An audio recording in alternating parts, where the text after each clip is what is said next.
Queridos irmãos, a paz do Senhor Jesus, tudo bem? Mais uma vez aqui, otimizando o tempo, falando de Jesus, porque Ele é o amado da nossa alma e é exatamente aqui que o nosso coração encontra paz, conversando sobre Jesus, aprendendo dele. Certa feita, Elias lança o desafio conhecido como o desafio do Carmelo. Lembra dele? Bom, 3 anos e meio aproximadamente sem chover. 3 anos e meio sem chover. O povo queria água ou fogo? O povo queria água. É a lógica. Mas Elias disse: o Deus que é Deus, verdadeiramente Deus, maravilhosamente Deus, mandará ou responderá com fogo. Então, aplicando a palavra, porque esse é o propósito, torná-la aplicável a nós outros, aplicando a palavra, a gente pode dizer algumas coisas. Por exemplo, primeiro, a priori Deus envia o fogo que você não quer, para depois Deus enviar a água que você quer. Então, qual é a ideia? A ideia é muito simples. Inicialmente, Deus envia a prova que você não quer, porque você quer a vitória. Para através da mesma, Ele prova e te aprova. Então Deus enviará a vitória que você almeja, que você deseja. Então a prova ou a provação antecede a aprovação. Não há possibilidade de haver aprovação sem antes haver aprovação. Então tribute a Deus louvores por algumas provas que sobrevêm. Elas precedem, elas antecedem diretamente a aprovação, melhor dizendo, a bênção que virá depois, que sucederá na sequência. Agora vamos lá. Você sabe que um dia Deus disse a Moisés que ele deveria falar à rocha. Ao invés de falar a ela, ele a feriu. E tudo isso por quê? Porque o povo precisava de água para beber.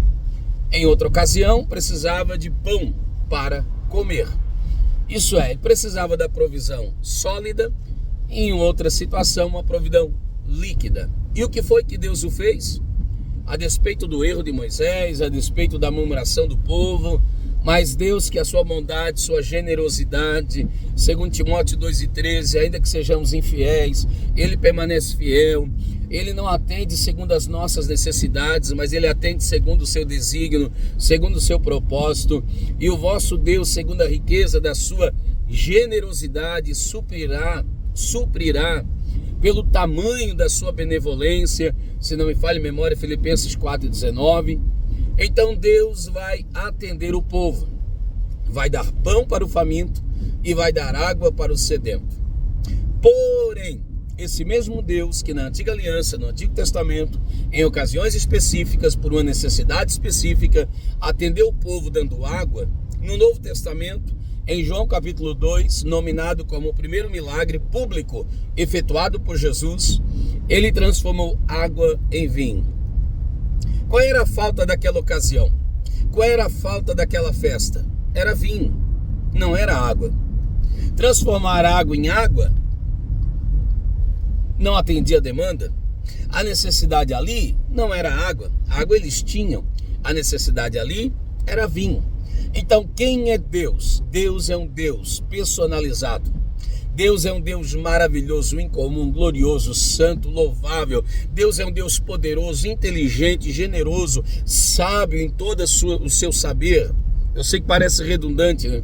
Sábio em todo o seu saber. Como diz o livro de Colossenses, Paulo escrevendo disso, né? O tesouro da sabedoria de Deus. Paulo disse: Deus não é louco, nunca foi, jamais seria, mas se um dia Deus enlouquecesse na sua loucura, Ele seria mais sábio do que todos os homens. 1 Coríntios capítulo 1, versículo 25, esse é Deus. Então Deus sabe exatamente o que você precisa. E Deus tem todos os recursos suficientes e o bastante para entregar a você o que você precisa. Então, se o suprimento que está chegando a você talvez não seja exatamente o que você pensa precisar, é porque necessariamente Deus sabe que é o que de fato você precisa. Tiago disse que a gente ora pouco, e o pouco que ora inconvenientemente. Isso é, não ora como convém. Então tranquiliza a tua alma, sossega o teu coração, o teu Deus sabe o que está fazendo. Tranquiliza a tua alma, sossega o teu coração, o suprimento que está vindo, a bênção que está chegando, bendito seja Deus, é uma bênção personalizada, de acordo com a sua necessidade. Deus não erra endereço. Deus não erra, antes que haja em mim palavras, Ele já o sabe.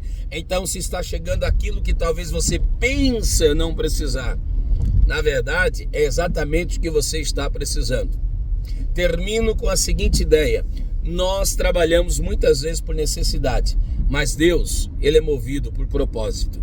Então você pensa que precisa disso, daquilo ou daquilo outro, porque a sua necessidade te traz essa informação. Mas Deus, o Senhor, que tem um propósito, que é muito maior, que é muito melhor, que é muito mais beneficente, que é muito mais abençoador, que é muito mais provedor, que é muito mais coerente de fato, esse Deus, acredite, Ele sabe o que é melhor para você. E se Ele está provendo algo que aparentemente não parece ser o que você precisa, é que Ele sabe exatamente o que você precisa. Acredite, Ele sabe mais sobre você do que você mesmo. Ele sabe mais sobre mim do que eu mesmo. Então descanse em Deus, repouse em Deus. Deus não erra endereço, Deus sabe o que faz, Deus conhece, Deus é sabedor. Isaías 58, versículos 7 e 8, meus pensamentos são mais altos do que os vossos pensamentos. Então Deus sabe, Ele está no controle de tudo. Receba a sua provisão, receba o seu cuidado, até a sua aprovação é uma aprovação com propósitos, e o fim deles é dizer o que disse Jó: olha, eu antes até te conhecia, mas de ouvir falar, mas depois da prova eu saí melhor do que quando entrei nela. Tá bom? Então Deus te abençoe em Cristo Jesus. Acredite, se você estiver confiando em Deus, se você estiver debaixo dos cuidados de Deus, dentro da direção de Deus, eu não sei como, sinceramente não me atreverei a dizer como, mas acredite, vai ser melhor. Acredite, vai ser maior. Acredite, virá de uma maneira, não gota a gota, porque Deus não é gotinha. Descerá sobre vós. É rios caudalosos. Deus é generoso e Deus ama abençoar. Deus ama prover. Deus ama cuidar. É o deleite do Senhor. Isso é uma alegria. Abençoar-te para Deus não é pesaroso. Cuidar de você para Deus não é um fardo. Para Deus é uma alegria. Para Deus é maravilhoso, é suave, é deleitoso. Deus se deleita, assim como para uma mãe é deleitoso cuidar de uma criança. Quando a criança faz lá as suas necessidades, aquelas que você já sabe, né, que como o próprio nome diz, são necessidades, talvez alguém considere que um odor é desagradável. Talvez a imagem não seja, né, das melhores, mas para uma mãe tomada pelo seu amor, para um pai tomado pelo seu amor, é deleitoso, não é pesaroso. Alguém não gosta, alguém faz cara feia, mas para o pai, para a mãe que ama, que cuida, que é uma alegria, que sonhou com isso. Tanto verdade é que se propõe a ter mais do que um, às vezes tem 2, tem 3, porque sabe que isso na verdade é compensador.